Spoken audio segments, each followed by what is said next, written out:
ऐसी मशीन लगाऊंगा, इस साइड से आलू घुसेगा, उस साइड से सोना निकलेगा। इस साइड से आलू डालो, उस साइड से सोना निकालो। इतना पैसा बनेगा आपको पता नहीं होगा क्या।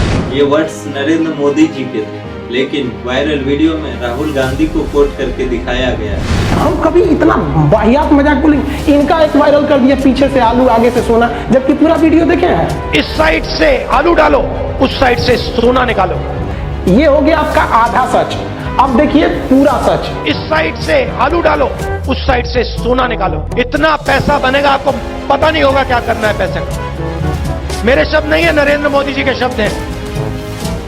ये इंसिडेंट एक एग्जाम्पल है कि पॉलिटिक्स में नैरेटिव को कैसे ट्विस्ट किया जाता है, और इसी नैरेटिव के बीच एक नाम बार बार उठता है, राहुल गांधी। राहुल गांधी राहुल गांधी एक ऐसा लीडर जिसे कभी पप्पू कहकर ट्रोल किया गया।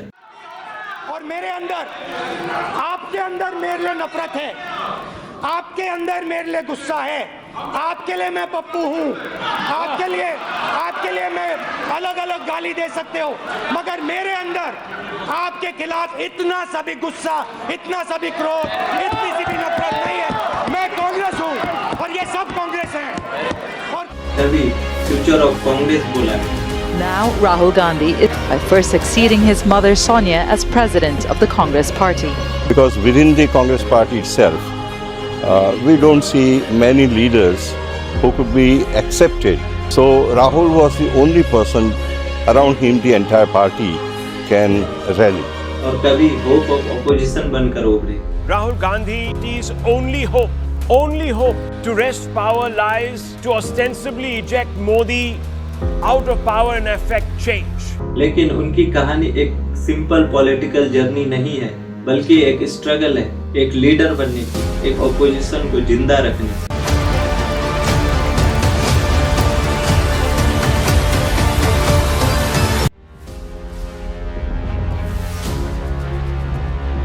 राहुल गांधी का जन्म 19 जून 1970 को दिल्ली में हुआ।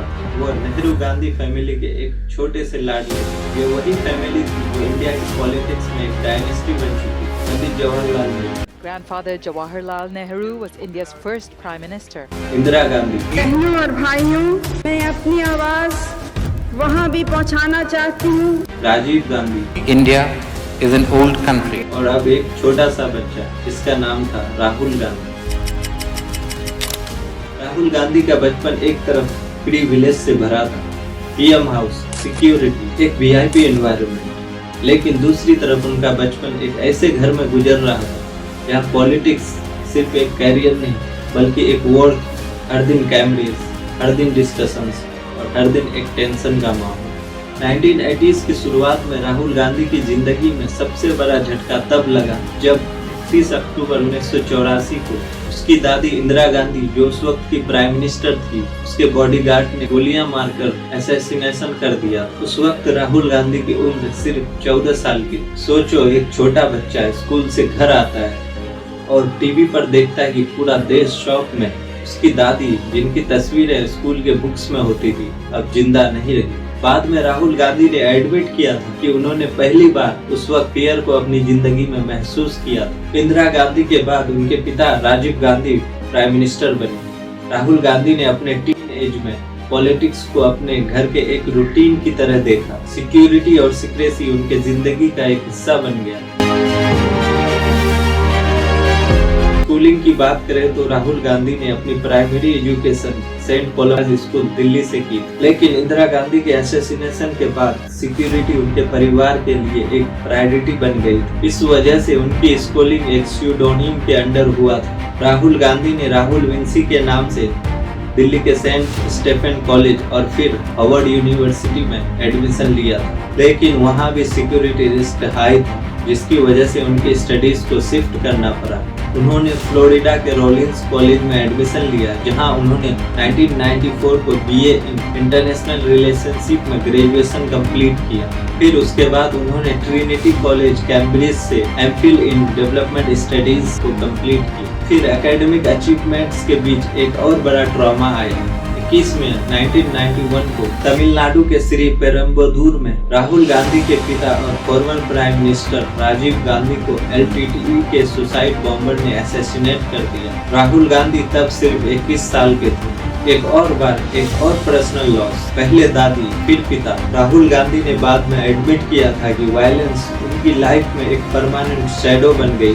राहुल गांधी के लिए ये ट्रेजेडी उनकी सोच का एक बेस बन गया। उनका कहना था कि पावर को उन्होंने कभी प्रिविलेज के रूप में नहीं देखा, बल्कि एक रिस्पॉन्सिबिलिटी के रूप में देखा, और इसीलिए उन्होंने काफी देर तक अपने आप को पॉलिटिक्स से दूर रखा। इसीलिए 1990s के एंड में राहुल गांधी ने अपना करियर पॉलिटिक्स से दूर स्टार्ट किया। वो एक मैनेजमेंट कंसल्टेंट के रूप में लंदन में काम किया करते थे। वहाँ भी उन्होंने अपनी आइडेंटिटी को हिडन रखा। वहाँ भी लोग उन्हें राहुल विंसी के नाम से ही जाना करते। लेकिन चाहे कितना भी दूर चले जाओ, नेहरू गांधी का हर बच्चा कभी न कभी पॉलिटिक्स से जुड़ ही जाता है, और ये दिन राहुल गांधी के लिए भी आना था।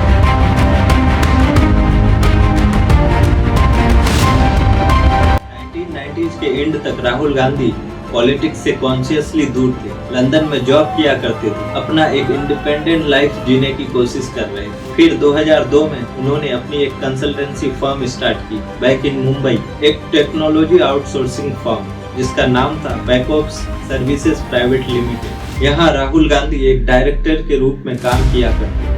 Rahul Gandhi, before entering the family business, had decided to give his personal business abilities a whirl.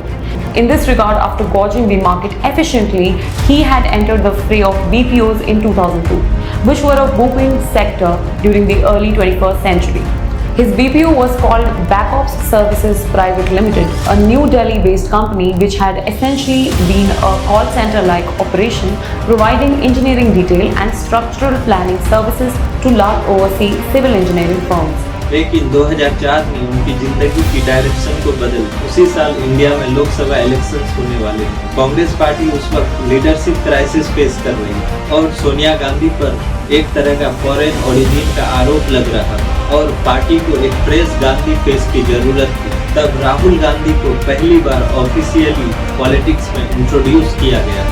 Amethi, वो सीट जहां से उनकी फैमिली राजीव गांधी, संजय गांधी दोनों इलेक्ट हो चुके थे। राहुल गांधी ने अपनी पहली पॉलिटिकल स्पीच अमेठी की जनता के सामने दी। चारों तरफ और मीडिया में एक ही सवाल था, क्या राहुल गांधी पॉलिटिक्स संभाल पाएंगे या ये सिर्फ एक डायनेस्टी पॉलिटिक्स का कंटिन्यूएशन है। राहुल गांधी ने 2004 में अपना सबसे पहला इलेक्शन अमेठी से लड़ा। उन्होंने बीएसपी कैंडिडेट और बहुत सारे इंडिपेंडेंट कैंडिडेट को इजीली हराकर पहली बार लोकसभा एमपी बने। 2004 में कांग्रेस ने यूपीए गवर्नमेंट बनाई। This is a moment of celebration. हम ये हैरान हैं कि किस बात का जश्न मना रहे हैं। Can anyone question the magnitude of the changes we have been able to bring about? The danger of excessive propaganda is that you buy your own propaganda. Manmohan Singh prime minister बने। I, Manmohan Singh, do swear in the name of God that I will bear true faith and allegiance to the Constitution of India as by law established, that I will uphold the sovereignty and integrity of India.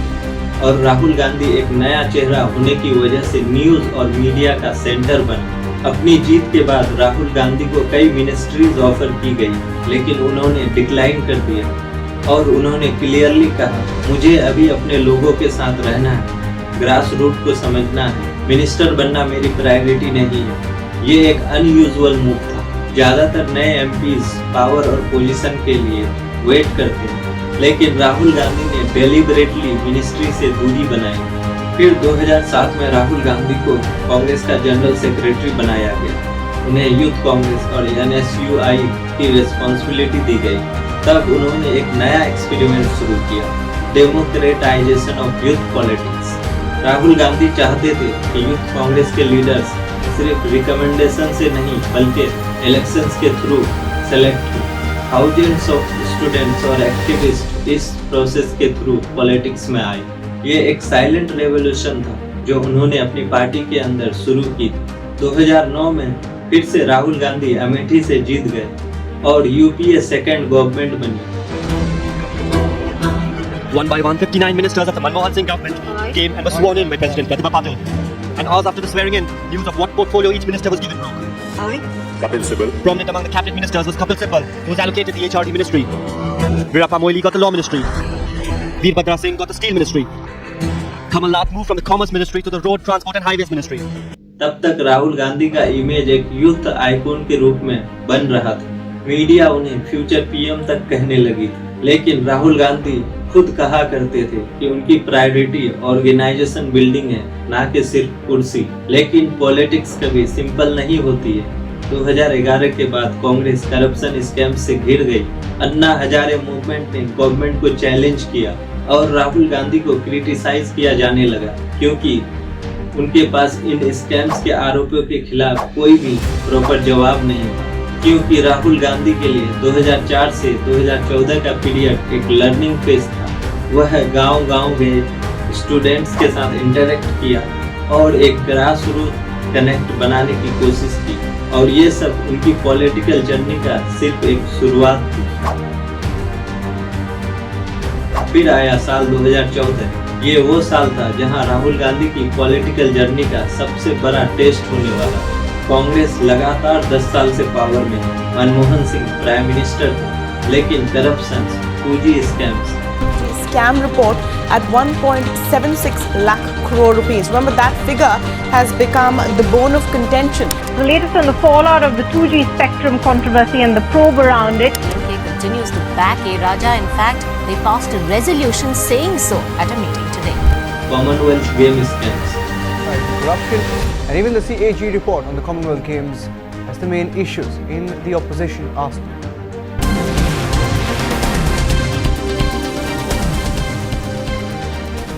And the opposition is getting ready to corner the government over the CAG report on the Commonwealth Games scam, which is likely to be tabled in Parliament today. The report. But let's just go across to, well, a more homegrown scam in a sense. And that's something we covered extensively 2 years ago when the whole Commonwealth Games scam fiasco actually erupted. So then, coal scams ने party की image को पूरी तरह से बर्बाद कर दिया था। Meanwhile, there's a big political development on coal scam. Former Prime Minister Manmohan Singh was examined by the CBI in relation to the Coalgate probe. The UPA regime was rocked by Coalgate scam in 2012. Bharatiya Janata party ने नरेंद्र मोदी को PM candidate declare किया। संसदीय दल ने यह फैसला किया है कि श्री नरेंद्र मोदी को आगामी लोकसभा चुनाव के लिए प्राइम मिनिस्ट्रियल कैंडिडेट के रूप में प्रोजेक्ट किया जाए। गुजरात मॉडल, चायवाला वर्सेस शहजादा का नैरेटिव और एक अग्रेसिव कैंपेन, सबने मिलकर एक ऐसी हवा बनाई जिसमें कांग्रेस को सस्टेन करना मुश्किल था और रिजल्ट सबके सामने था। बीजेपी 282 सीट्स के साथ एब्सोल्यूट मेजॉरिटी में थी और कांग्रेस अपनी हिस्ट्री की सबसे बड़ी हार के साथ सिर्फ 44 सीट्स में सिमट गई थी। राहुल गांधी ने अमेठी से सीट तो जीत ली, लेकिन कांग्रेस पार्टी की हालत बहुत ही खराब थी। मीडिया ने उन्हें पप्पू कहकर ट्रोल करना शुरू कर दिया। पप्पू पप्पू, आपके लिए मैं पप्पू हूँ। सोशल मीडिया पर उनके छोटे छोटे स्पीच के क्लिप्स वायरल होने लगे। यहाँ पे मुझे बताओ, एक बात समझाओ, ये जो चील है, ये यहाँ क्यों उड़ रहे हैं? ये चील यहाँ क्या कर रहे हैं बताओ मुझे? पिछले 5 साल से उनको रोजगार नहीं मिल रहा है। और बीजेपी आईटी सेल उनकी इमेज को सिस्टेमेटिकली वीकन करने की पूरी कोशिश कर रही थी। कांग्रेस के वर्कर्स और लीडर्स पूरी तरह से डिमोरलाइज हो गए थे। उनके खुद के पार्टी के सीनियर लीडर्स उनके स्टाइल पर सवाल उठाने लगे। Well, after a rather disastrous performance in Uttar Pradesh, Uttarakhand, and also losing an almost won scenario in Goa and Manipur, questions are now being raised on Rahul Gandhi's leadership capabilities. So let's take a look at some Congress leaders who have now very vocally started voicing their dissent. As far as the Congress party is concerned, we do need to make structural. Who is responsible for this? I think it's everybody. I think it's the senior leaders in UP, it's the senior leaders nationally who looked after UP, and I would say everybody who is in charge. ये राहुल गांधी के लिए एक emotional setback था। फिर साल 2017 जब राहुल गांधी को official Congress president बनाया गया। पार्टी के सपोर्टर्स के लिए ये एक नई उम्मीद थी। सबको लगने लगा था कि शायद अब राहुल गांधी अपना लीडरशिप दिखा पाएंगे।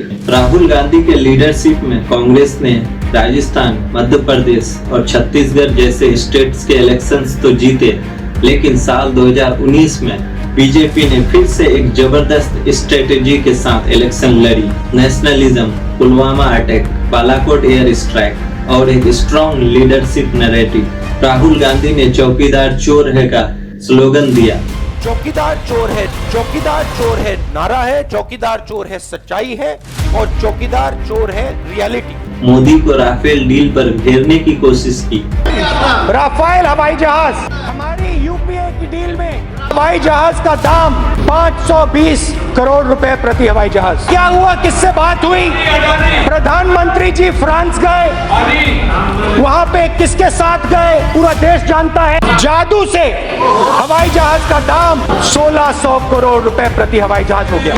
लेकिन उनका मैसेज लोगों तक इफेक्टिवली नहीं पहुंच पाया। बीजेपी फिर से लैंडस्लाइड विन के साथ 303 सीट्स ले आई और कांग्रेस सिर्फ 52 सीट्स तक लिमिटेड रही। सबसे बड़ी पर्सनल डिफीट, राहुल गांधी अपने स्ट्रॉन्ग होल्ड अमेठी से हार गए। स्मृति ईरानी लगभग 60,000 वोटों के अंतर से राहुल गांधी को हरा दिया। ये वही सीट थी जहां से इनकी फैमिली ने हमेशा जीत दर्ज की थी। राहुल गांधी वायनाड से जीत गए क्योंकि उन्होंने दोनों जगह से इलेक्शन लड़ी, लेकिन अमेठी की हार उनके पॉलिटिकल करियर में एक बहुत बड़ी दाग बन गई। इलेक्शन के बाद हार की जिम्मेदारी लेते हुए राहुल गांधी ने कांग्रेस प्रेसिडेंट के पद से रिजाइन कर दिया। उन्होंने कहा था, मैं इस हार की पूरी जिम्मेदारी लेता हूं और पार्टी को एक नए लीडर की जरूरत है। ये वो मोमेंट था जहां सबको लग रहा था राहुल गांधी का पॉलिटिकल कैरियर अब बिल्कुल खत्म हो चुका है। कांग्रेस के सीनियर लीडर्स बीजेपी ज्वाइन करने लग गए थे। कांग्रेस के अंदर बिखराव बढ़ने लगा था और राहुल गांधी को फेल्ड लीडर का टैग लगने लगा। मीडिया उन्हें इररिलेवेंट डिक्लेयर कर रही थी। सोशल मीडिया पर उनकी इमेज ट्रोल मटेरियल बन गई थी। हर जगह उन्हें शहजादा, पप्पू, नॉन सीरियस पॉलिटिशियन कहकर मॉक किया जा रहा था। राहुल गांधी के लिए ये वक्त एक डार्क पीरियड, पहले दादी फिर पिता और अब उनकी पॉलिटिकल आइडेंटिटी खतरे में थी। लेकिन कहानी यही खत्म नहीं होती है, क्योंकि जब सबको लग रहा था कि राहुल गांधी का पॉलिटिकल चैप्टर बंद हो चुका है, तभी एक नया चैप्टर ओपन होने वाला था।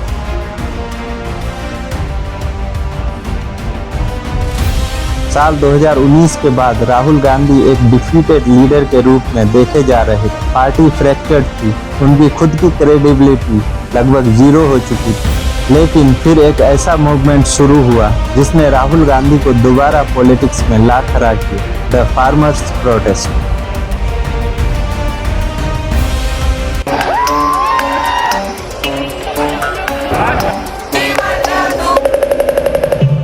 2020 में मोदी गवर्नमेंट ने 3 नए फार्म लॉज पास किए थे। Comes from 3 new laws which loosen the rules around the sale, pricing and storage of farm produce. उन ब्लैक लॉज के अगेंस्ट में पंजाब, हरियाणा और यूपी के किसान सड़कों पर उतर आए। Thousands of farmers in India have been protesting for months. Last November, they organized a national strike involving 250 million people.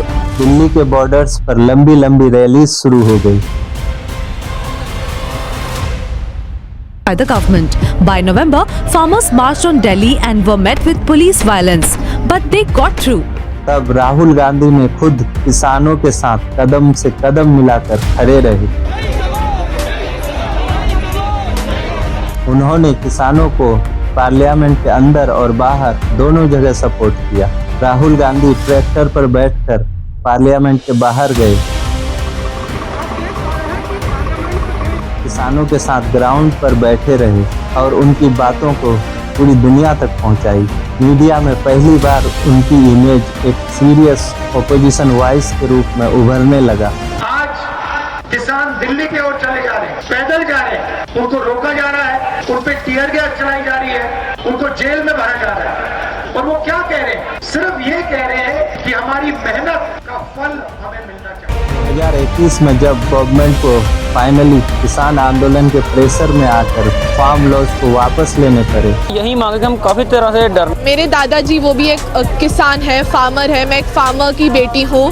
हमारे फ्यूचर को बहुत एक ब्लीक फ्यूचर है हमारा जो हमारी इनकम है फार्मर्स की वो कम हो जाएगी। हमारा जो भविष्य है वो इस किसानी से हमेशा ही जुड़ा रहेगा, क्योंकि हम भी किसानों के बच्चे हैं। अगर आज ये कानून हमारे पेरेंट्स पर लागू हुए तब राहुल गांधी का इंस्टेंस एक तरह से विंडिकेटेड हुआ। उन्होंने कहा था सरकार को किसानों की बात सुननी ही पड़ेगी। ये मोमेंट उनके लिए एक साइलेंट कमबैक का पहला सीड था। साल 2022 राहुल गांधी ने एक और बोल्ड स्टेप उठाया, भारत जोड़ो यात्रा। 4000 किलोमीटर की पद यात्रा कन्याकुमारी से कश्मीर तक। यह यात्रा सिर्फ एक पॉलिटिकल कैंपेन नहीं थी, बल्कि एक सोशल मूवमेंट। इस यात्रा के दौरान राहुल गांधी ने एक स्लोगन दिया, नफरत के बाजार में मोहब्बत की दुकान खोल रहा हूँ।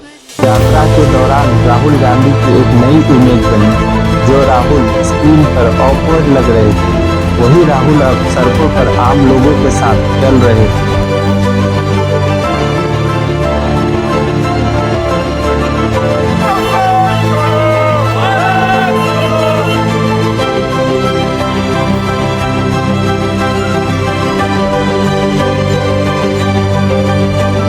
लोगों के साथ खाना खाते, उनके सुख दुख को बांटते। इस पद यात्रा में राहुल गांधी की वीडियोस वायरल होने लगे। बच्चों के साथ क्रिकेट खेलते हुए, जवानों के साथ सेल्फीज लेते हुए, बारिश में भीगते हुए। धीरे धीरे लोग कहने लगे, ये राहुल पहले वाला राहुल नहीं है। इस यात्रा का डायरेक्ट असर 2023 के कर्नाटक के इलेक्शन में दिखा, जहां कांग्रेस ने बड़ी जीत हासिल की। अभी की बहुत बड़ी खबर है, देखिए स्पष्ट बहुमत से सिर्फ 7 सीट दूर है कांग्रेस। 106 पर इस वक्त कांग्रेस। ये प्रूफ था कि राहुल गांधी की पद यात्रा और उनका नैरेटिव लोगों तक पहुंच रहा है। फिर अचानक राहुल गांधी की जिंदगी में एक सेटबैक आया, जब राहुल गांधी की लोकसभा मेंबर को डिस्क्वालीफाइड कर दिया गया। 24 मार्च 2023 को सूरत के एक कोर्ट ने राहुल गांधी को एक डिफेमेशन केस के अगेंस्ट में convict Take place today. Rahul Gandhi is seeking a stay on 2-year conviction in the case. In the last hearing, Team Rahul claimed that the court treated him किया। ये case 2019 के general elections के एक speech से related था। में राहुल गांधी ने कर्नाटक में एक इलेक्शन रैली के दौरान ये कहा था कि हर चोर के सरनेम में मोदी ही क्यों है, चाहे वो नीरव मोदी हो, ललित मोदी हो या फिर नरेंद्र मोदी। अच्छा, एक छोटा सा सवाल, इन सब के नाम, इन सब चोरों के नाम मोदी मोदी मोदी कैसे हैं? और अभी थोड़ा ढूंढेंगे तो और बहुत सारे मोदी निकलेंगे। इस स्पीच को बेस बनाकर बीजेपी के एक वर्कर ने सूरत में राहुल गांधी के खिलाफ एक डिफेमेशन केस फाइल किया और इसी केस में राहुल गांधी को कन्विक्शन हुआ, जिसकी वजह से राहुल गांधी का लोकसभा मेंबरशिप डिस्क्वालीफाइड हो गया। और फिर आया 2024 का लोकसभा इलेक्शन। बीजेपी अब भी स्ट्रांग थी, लेकिन इंडी अलायंस ने ऑपोजिशन को एक यूनाइटेड शेप दे दिया था। राहुल गांधी ने यूपी, महाराष्ट्र और साउथ इंडिया में एक एग्रेसिव कैंपेन चलाई। रिजल्ट ने सबको सरप्राइज कर दिया। बीजेपी 240 सीट्स तक लिमिटेड रही और कांग्रेस ने अपने टैली को बढ़ाकर 99 सीट्स तक ले गई। यह कांग्रेस का पिछले 10 साल में सबसे बड़ा परफॉर्मेंस था और सबसे हिस्टोरिक डेवलपमेंट। 2014 से लेकर 2024 तक पार्लियामेंट में कोई ऑफिशियल लीडर ऑफ ऑपोजिशन नहीं था। इस बार राहुल गांधी लोकसभा में लीडर ऑफ ऑपोजिशन बने। After 10 years, the Lok Sabha will have a leader of opposition as Congress leader Rahul Gandhi assumes the role. The Congress, despite being the second largest party in Lok Sabha in 2014 and 2019, could not claim the position as it had less than 10% of the total seat in the lower house. The opposition party needs at least 55 seats to claim the post of leader of opposition in the 543-member Lok Sabha. उनकी image अब एकदम बदल चुकी थी। जो राहुल गांधी पप्पू कहकर troll किए जा रहे, पप्पू आपके लिए मैं पप्पू हूँ। अब वही राहुल गांधी एक आर्टिकुलेट और एग्रेसिव ऑपोजिशन ऑफ लीडर बन चुके हैं। पार्लियामेंट में उनकी फियरी स्पीचेस वायरल होने लगी। आपके प्रधानमंत्री की कॉन्फिडेंस को हमने उड़ा दिया। मतलब आपके प्रधानमंत्री भाषण में आ ही नहीं पा रहे। और मैं आपको एडवांस में बता देता हूँ, मेरे भाषण में कभी नहीं आएंगे। उनकी जर्नी अब सिर्फ एक फैमिली डायनेस्टी की कहानी नहीं रही, ये एक स्ट्रगल थी। दादा दादी की शहादत से लेकर पॉलिटिकल फेल्यूर्स, पप्पू वाले ट्रॉल्स और फार्मर्स के साथ खड़े होने से लेकर भारत जोड़ो यात्रा, और आज राहुल गांधी एक ऐसी आवाज बन चुके हैं जो सिर्फ कुर्सी के लिए नहीं बल्कि एक विचार के लिए जाने जाते हैं। 2024 के लोकसभा इलेक्शंस के अराउंड एक साल बाद राहुल गांधी और उनकी टीम ने एक सेंसेशनल एक्सपोजर किया जिसने इंडियन डेमोक्रेसी के क्रेडिबिलिटी पर ही सवाल खड़े कर दिए। राहुल गांधी ने एक प्रेस कॉन्फ्रेंस बुलवाई जिसमें उन्होंने डायरेक्ट एविडेंस दिखाया कि वोटर लिस्ट में मैसिव इरेगुलरिटीज की जा रही है। ये है चोरी 5 तरीके से होती है। फेक इनवैलिड एड्रेस मतलब या तो पता है ही नहीं, या फिर address 0, house number 0, street number 0। House number 0 देखिए, मुनियप्पा जी, मंजुला मुनियप्पा जी का हाउस नंबर 0। अच्छा ये देखिए, टेकराज सबकाता, इनका फादर का नाम DFOIGAIDF, हाउस नंबर 0 में रहते हैं। हस्बैंड्स नेम इनका, नीचे जाइए, टिक्का कुमारी आचार्य, नेम YTDR, किसी ने ऐसे टाइप कर दिया है YTDR QPR। और जब हम इन एड्रेसेस को वेरीफाई करने जाते हैं तो कोई एड्रेस नहीं। 40,000 ऐसे वोटर हैं, या एड्रेस 0 है या फिर एड्रेस है ही। ब्लैक एंड व्हाइट लिस्ट के जरिए वोट्स को मैनिपुलेट करने का काम किया जा रहा है।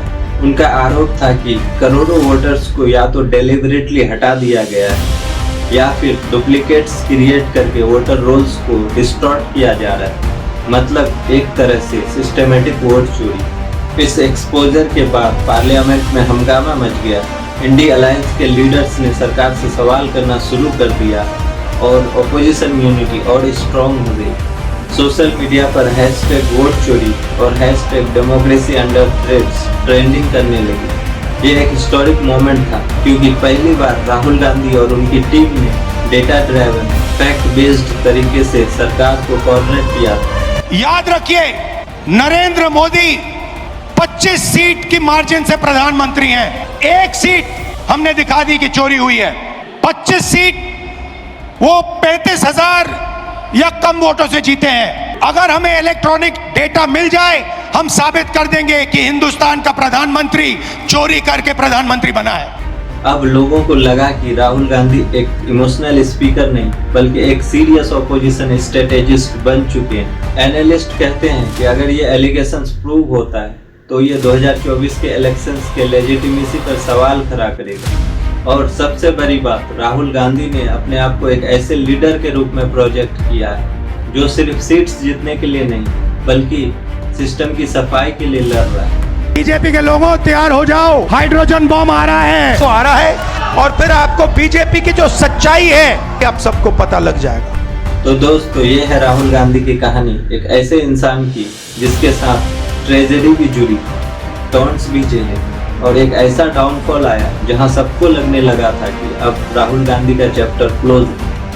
लेकिन वही राहुल गांधी जिसे पप्पू कहा गया आज वोट चोरी जैसे मुद्दों पर सरकार को हिला रही है। सोचो जरा, एक लड़का जो चाइल्डहुड से ही सिक्योरिटी के शैडो में रहा, अपनी दादी और पिता को टेररिज्म और पॉलिटिक्स के वायलेंस में खो दिया, जिसने पढ़ाई तक अपनी असली पहचान छुपाकर पूरी की, आज वही लड़का खुद एक नेशनल लीडर बन गया।